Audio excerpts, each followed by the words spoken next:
সবার চেহারাটা নীরব হয়ে গেছে, কারণ কবরের কথাটা বড় ডেঞ্জারাস। ঘুমের ঘরে যাওয়ার সময় বলি আল্লাহুম্মা বিসমিকা আমুতু ওয়া আহইয়া, আল্লাহ তোমার নাম নিয়ে আমি ঘুমাইলাম, মরার মতন ঘুমাই গেছি, আল্লাহ তুমি আমার জিন্দা করে দিও।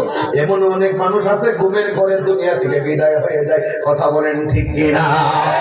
এই জন্য যুবক ভাইরা, আমার নবী আপনার নবী বলেন, এই দুনিয়ার মধ্যে চইলা বেনামাজি হইয়া যদি লোকটা মারা যায়, ওই কবরে গেলে মাটির তিনটা শাস্তি দিবে। বেনামাজির জন্য কবরে তিনটা শাস্তি। এক নম্বর শাস্তি হলো ডান পাশের মাটি এক প্রান্তে যাবে, বাম পাশের মাটি আরেক প্রান্তে যাবে।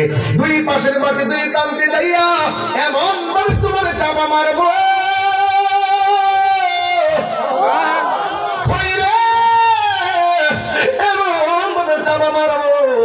একেবারে টিস্যুটা যেমনে গুড়া বানাইয়া পালায়, ডান পাশের হাড্ডি গুলো